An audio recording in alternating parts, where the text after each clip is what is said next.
மனசுல ஒரு பர்சன் பத்தி நினைச்சுக்கோங்க. அவங்க வழியா உங்களுக்கு வரக்கூடிய சிறப்பான ஒரு லவ் மெசேஜ் காத்துக்கிட்டு இருக்கு. உங்க பர்சன், உங்க ஃபேவரட் பர்சனோட பேரை கமெண்ட் பண்ணுங்க. அவங்க பேரை 3 தடவை மனசுல சொல்லிட்டு உச்சரிச்சுக்கிட்டு என்ன மெசேஜ் வருதுன்னு பாத்திரலாமா? பியூட்டிஃபுல். நிறைய கார்ட்ஸ் இருந்திருக்கு. பட் நான் ஃபர்ஸ்ட் அண்ட் லாஸ்ட் கார்டு மட்டும் எடுக்க போறேன். ஃபர்ஸ்ட் கார்டு பாருங்க. பியூட்டிஃபுல். ஓகே, இப்படி ஒரு ஃபேமிலியை தான் உருவாக்கணும்னு நீங்க ரொம்ப நாள் காத்துக்கிட்டு இருக்கீங்க உங்க ஸ்பெஷல் பர்சனோட. அந்த மாதிரி ஒரு குடும்பத்தை, ரொம்ப சந்தோஷமான ஒரு ஃபேமிலி அமைச்சுக்கிட்டா நம்ம வாழ்க்கை சிறப்பா இருக்கும்னு நீங்க நினைக்கிறீங்க. பட் அதுக்கான ஹார்ட் ஒர்க்கை நீங்க 2 பேருமே போட மாட்டேங்கிறீங்களோ? கருத்து வேறுபாடுகள் எல்லா உறவுலயும் இருக்குன்றதை இன்னைக்கு நம்ம நார்மலைஸ் பண்ணிக்கிட்டோம்.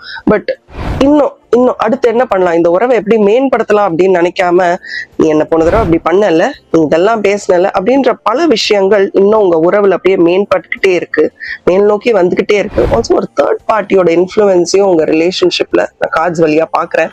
ப்ராப்ளி அதெல்லாம் கண்டுக்காம என் வாழ்க்கை, என் பார்ட்னரோட வாழ்க்கை, எங்க இருவருடைய வாழ்க்கையும் சிறப்பா இருக்கணும் அப்படின்னு ரொம்ப கிளியரா யோசிச்சீங்கன்னா இந்த தேர்ட் பர்சனோட இன்ஃப்ளூயன்ஸ் அப்படியே தூக்கி போட்டு நசுக்க தயாரா இருக்கீங்கன்னா ரெடி அப்படின்றத கமெண்ட் பண்ணுங்க. இந்த பேஜ் உங்க ஃப்ரெண்ட்ஸ் அண்ட் ஃபேமிலிக்கும் ஷேர் பண்ணுங்க. நான் உங்களோட ஃபேவரட் டாரோ கார்ட் ரீடர்.